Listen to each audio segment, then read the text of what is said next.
যাদের চাকরি গিয়েছে তাদের জন্য আমি দুঃখিত, বাট কথা আছে না, সবারই একদিন আছে। আমি একটা সমবয়সী মেয়েকে ভালোবেসেছিলাম, দিয়ে তার বাবা যখন একটা চাকরিওয়ালার সাথে তার বিয়েটা ঠিক করলো, আমি তার পায়ে পড়ে কেঁদেছিলাম যে তোর পায়ে পড়ছি, আমাকে ছেড়ে যায় না, তোকে ছাড়া আমি থাকতে পারবো না, প্লিজ আমার সাথে বাড়ি আয়, তোকে নিয়ে আমি যে কোনো কাজ করব, যে কাজ করতে হয় করবো, তোকে আমি ভালো রাখার 100% চেষ্টা করবো। এখন যে জিনিসগুলো আমি দিতে পারবো না, ভবিষ্যতে যে করে হোক আমি মেহনত করে সেগুলো তোকে দিয়ে দেখাবো। আমাকে বললো না, আমার মা বাবা যেখানে ঠিক করাবে সেখানে দেবো, তুই তাহলে আমার মা বাবাকে রাজি করা। তার মা বাবারও পায়ে পড়েছিলাম যে আমাকে প্লিজ, আমি ওকে ছাড়া বাঁচবো না। আমার কোনো কথাই শুনলো না, তার সাথে তার বিয়ে দিয়ে দিল, আর আজকে তার চাকরিটা চলে গেল।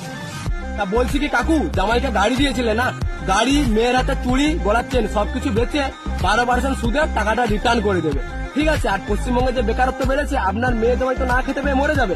যত হলো একটা সময় তাকে ভালোবেসেছিলাম, তাই বলছি কি খুব তাড়াতাড়ি একটা গাড়ি কিনছি, তোমার জামাইকে ড্রাইভার হিসেবে রাখবো, 20,000 টাকা করে বেতন দেবো। যদি রাজি থাকেন তাহলে কমেন্টে জানিও, বুঝলে?